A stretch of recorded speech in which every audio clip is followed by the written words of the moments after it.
1,000 years ago, these barren glaciers echoed with the shouts of a Viking chief and his Norse followers as they searched for a new home.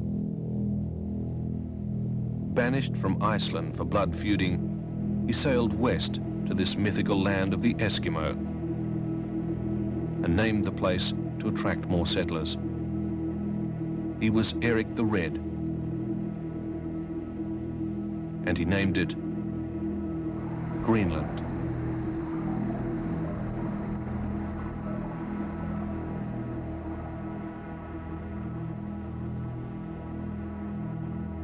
The remote settlement of Ammassalik on the east coast was discovered 900 years after Eric the Red first landed in Greenland. In 1930, a small group of men arrived here to open up an air route linking Great Britain with North America. Led by 23-year-old Gino Watkins, the British Arctic Air Route Expedition established a base here in this formidable land. With them was Australian explorer John Riemel. The Australian kayak expedition sailed into Ammassalik aboard the Eleanor Riemel, named in honour of John's widow. From England, they'd battled 5,000 kilometres across the North Atlantic, through 2 force 10 storms. The steering had collapsed twice, the motor had broken down, and the compass was damaged. Ahead lay a 1,000-kilometre kayak journey to Julianahope in the south, retracing Gino Watkins' epic open boat journey of 1931. Yet, they had arrived here 2 months late, just as the short Arctic summer began to storm its way into winter. Within 24 hours of arriving, they were hit by the first storm. Howling down from the 10,000-foot inland ice cap, this wind, called the Pittorak, whipped through the town at 240 kilometres an hour. In 1972, a severe Pittorak destroyed the high school and badly damaged 3/4 of the town. Buffeting in the harbour caused minor damage, but at sea, this could have been fatal.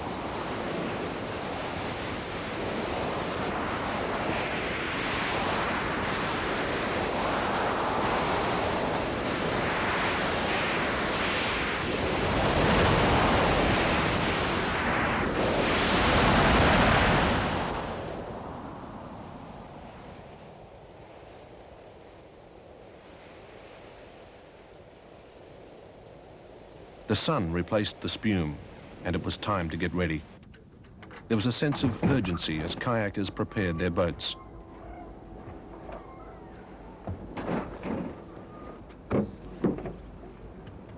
George Pompey, outdoor education graduate and ski guide, was the youngest member of the team.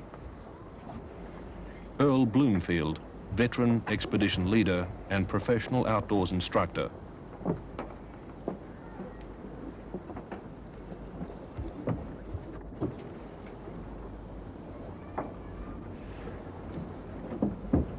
Graham Joy, Australian marathon kayak champion and professional outdoor educator.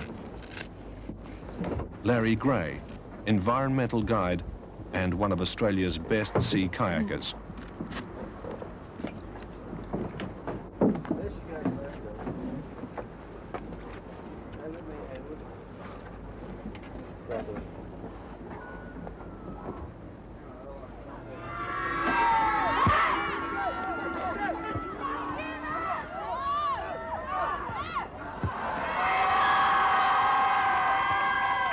Danish explorer Gustav Holm discovered Ammassalik in 1884, an isolated settlement of 400 Eskimos verging on extinction.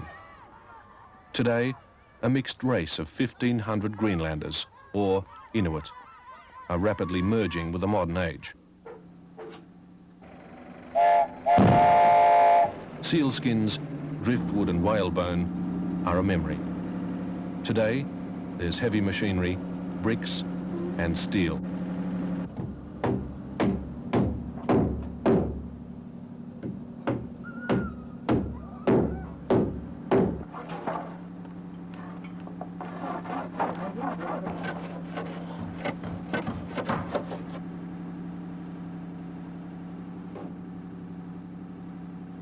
The skin tents are gone.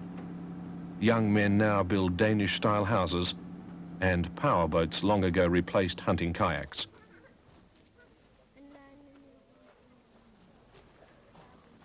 Beautiful Inuit costumes, worn to celebrate European festivals, demonstrate that modern living has not diluted their deep cultural pride.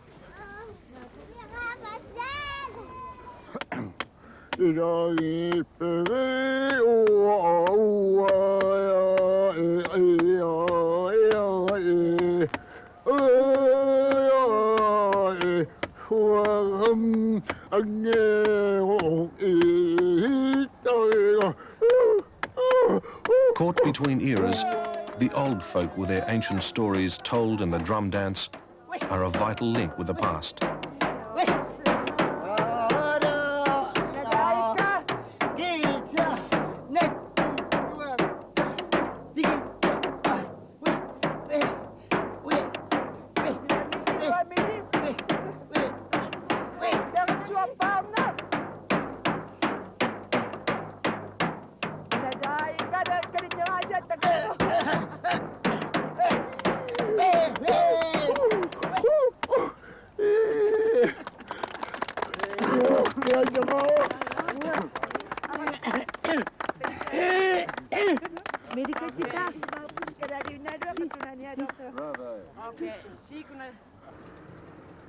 During 6 days of preparations, they met coastal skipper Niels Underberg, who'd sailed these waters for 25 years. Earl and sailing master Tony Axford sought his expert advice for the difficult journey ahead. About the Peter Rock yesterday and day before yesterday. It's not very often they come this time of year. In those 25 years I was living here up, we only had once this time of year. Yeah. They used to come lie down November, December, January, February. Here called Kugelbucht, a lot of small ice coming out from the glacier. Right. So if you meet ice out here, you have to go this way. Right. Don't try to go in there, because you further you go in, you more ice you'll get. Right. But for the kayaks, it must be the Kugelbucht. That's the worst place.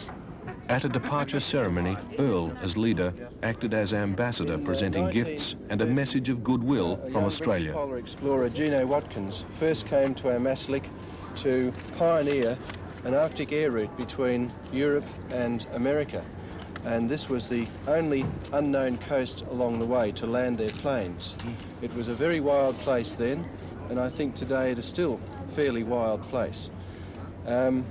He came here not so much to teach as to learn. And he learnt an awful lot from the East Greenland people. He learnt how to hunt to survive. He learnt how to build and paddle a kayak. And it was the local people from Amasilik who taught him those things. And he died at a very young age, but even then he was one of the world's greatest young polar explorers. And as such, he's our inspiration for this journey, which we're going to retrace his voyage from Amasilik to Julianhab, about 1,000 kilometres. Ladies and gentlemen, the object of the British Arctic Air Route expedition was to investigate the possibilities of an air route between England and Canada across the Arctic.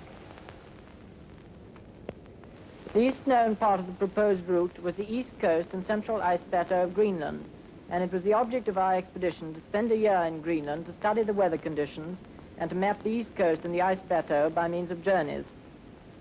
Thanks to the excellent work done by all the members of the expedition, we were able to map about 500 miles of coastline and also to make several long sledge journeys over the ice plateau to find out its height and general characteristics. We kept continuous weather records at 2 stations in Greenland, one on the coast and one on the ice plateau. And lastly, on Mount Farrell, we were able to do the highest climb that has ever been done in the Arctic. More than 8 years before, on a continent a world away, Earl Bloomfield began the dream of this expedition. His team had worked to get things ready. It was time to set out on what would prove the adventure of a lifetime. It was the 6th of September, 6 days after summer officially ended. But they'd come too far to abandon things now, and even in midsummer, the ice is just a gamble. If the kayaks could maintain a fast 30 kilometers a day, it would take over a month to reach Julianahope. It was a race against the oncoming darkness of winter. Ice navigation would be hazardous. To maintain safety, the four paired off. Earl and George moved together.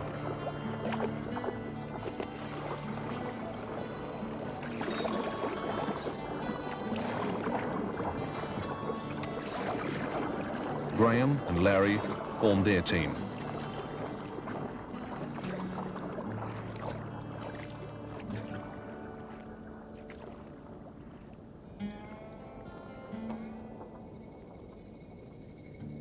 The Eleanor Rymel was to act as support vessel for the kayakers. First mate John Olive continues the story. This is my second voyage in Greenland waters. Last time I sailed 3,600 kilometers up the west coast to the polar ice.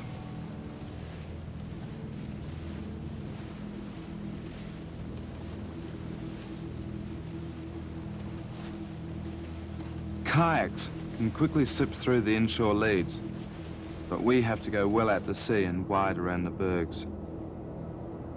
I've seen ones like this suddenly capsize and tumble end on end for a kilometer, destroying everything in its path.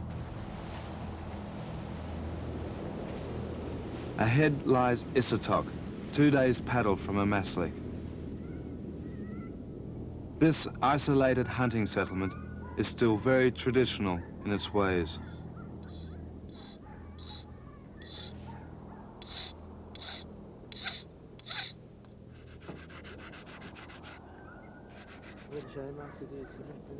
Life has always been tough in villages like these. In the past, when hunting was bad, whole communities died of starvation. And now that the European market for sealskins has dwindled away, life is becoming very hand-to-mouth again.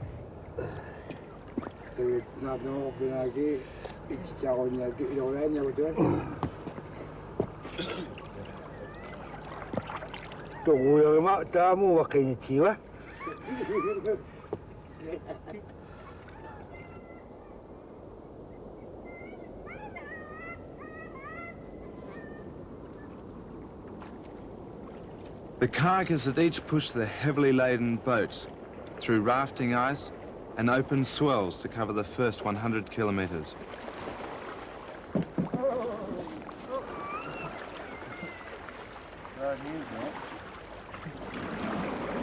The arrival of such a strange expedition is big news.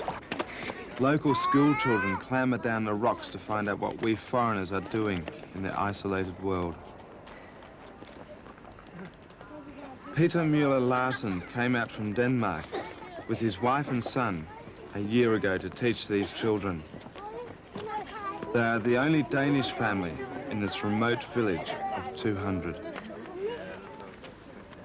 I think Marsalik looks very much like a Danish provincial town, while Isatok is a small settlement, much in the old way of the Greenlanders.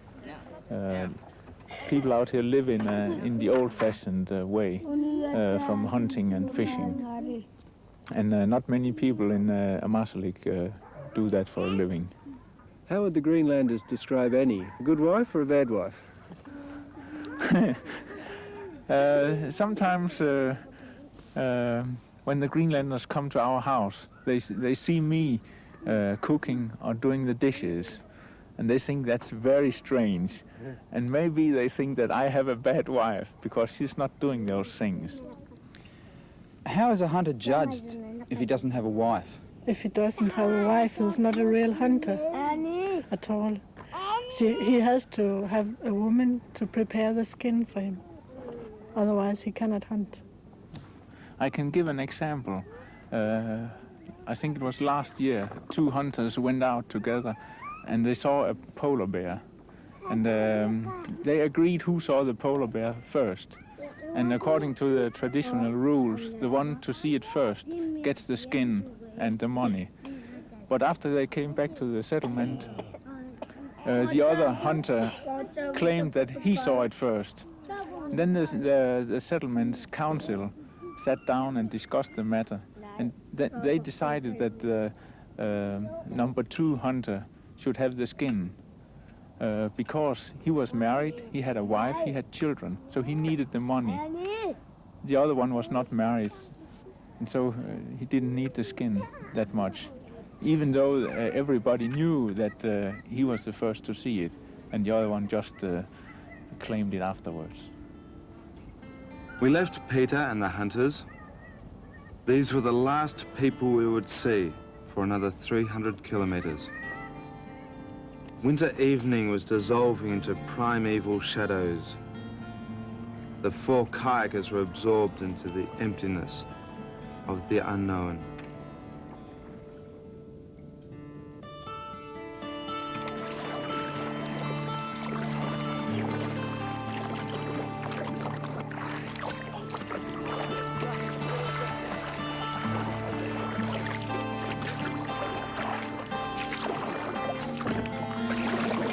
The kayakers had been at sea for a week, bivouacking each night on the cold rocks.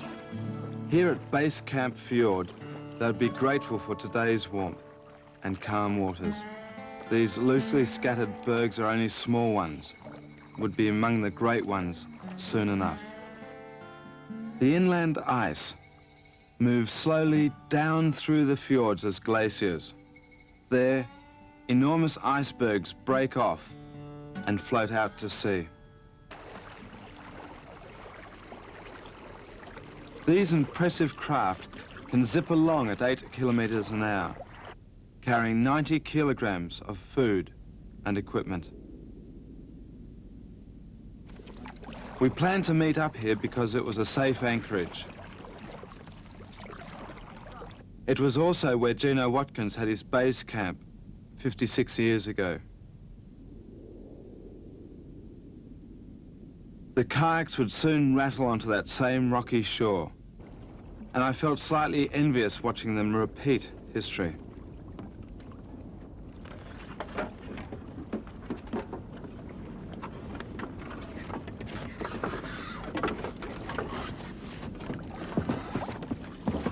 Gino selected this place because it had the easiest access onto the ice cap and enough open water for his seaplanes. Here we are. It ain't much, but I calls it home. After so many years of Arctic storms, there is little left, just a rusting iron chimney from their old camp stove. One of their old sledges. Yeah, the sledge runner goes down here, and this bit would have had a tongue to drop in, and the whole thing's bound up with gut. And the runner sits here, and the sledge itself sits up top.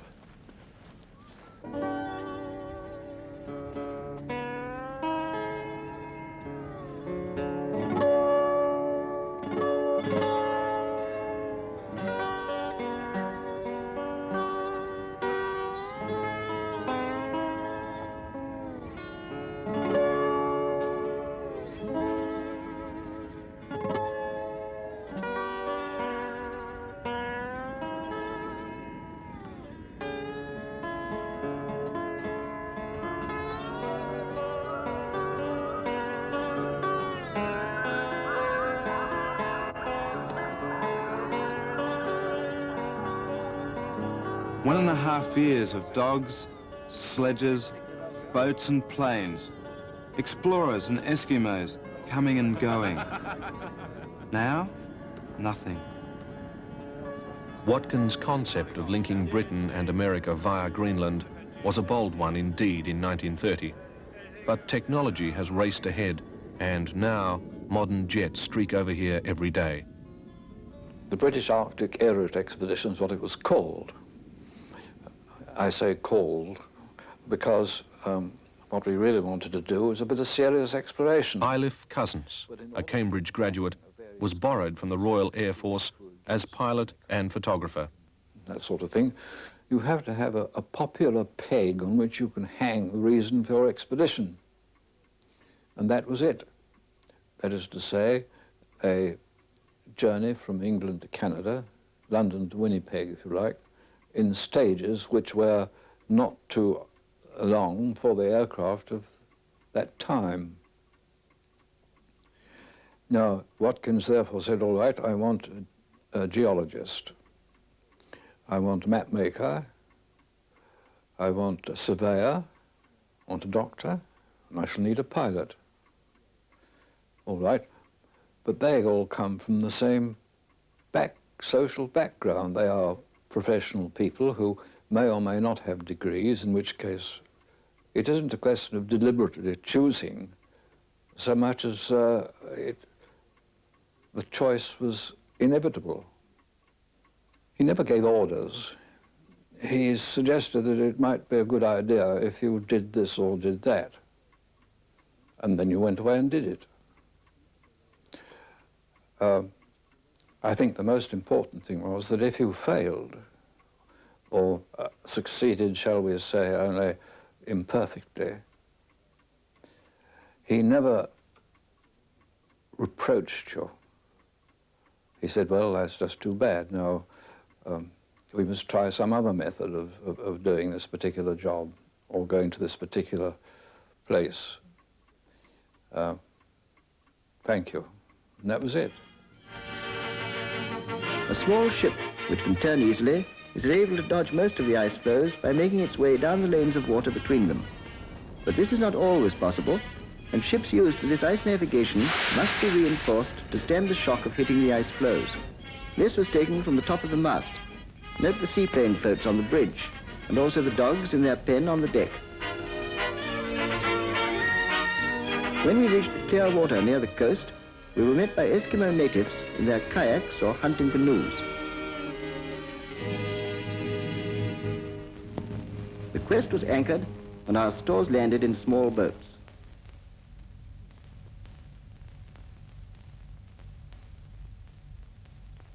There's the first load going ashore. Having found a camping site, the small summer tent is pitched and the survey instrument set up.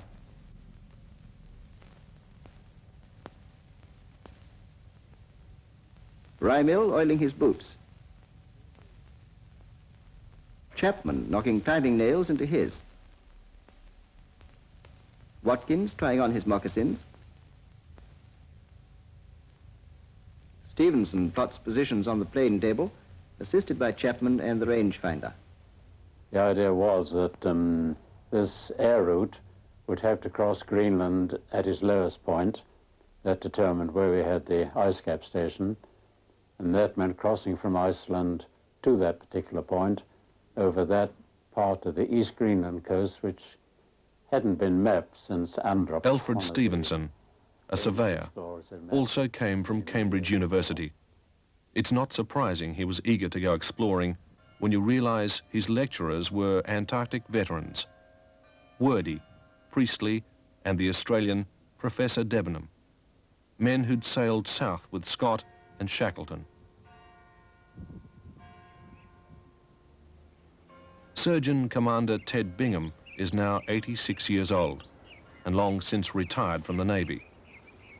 56 years ago, he was a tough young pioneer.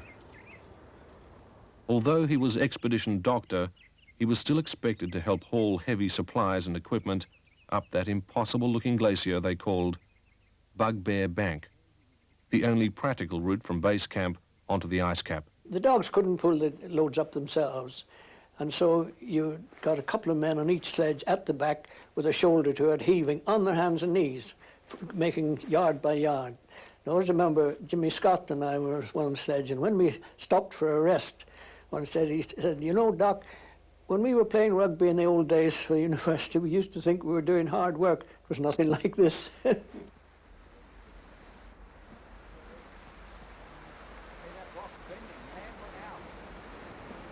Now, it was our explorers' turn to make that climb. Bugbear Bank has melted and retreated, and the steep ramp has become a vertical ice cliff. The 1,200-meter climb had to be made on the crumbling rocky ridge.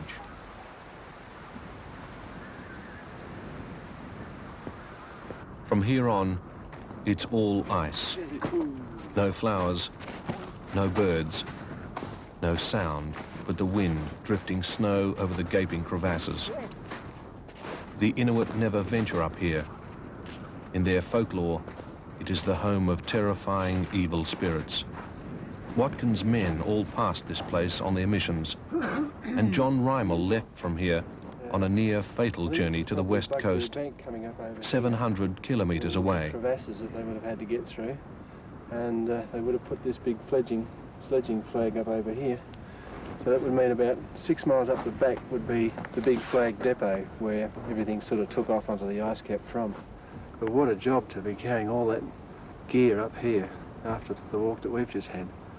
I'd much rather be paddling down the coast. I think we've got the easy part of the job. We left Earl and his team to that easy part of the job. Kogbut was getting close. The iceberg factory Niels Underberg had warned us about. We steered the yacht from the masthead through the always changing open passages. We'd hoped to meet the Kaigers at Umavik in 3 days and headed well out away from Kogbut to avoid all the bergs and brash ice.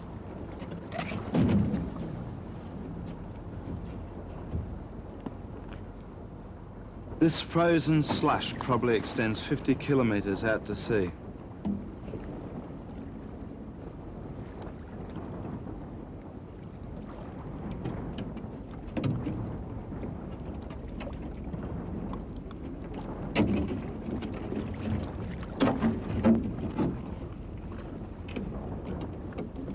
The Kaigers were forced to try and cross the bay amongst all that ice.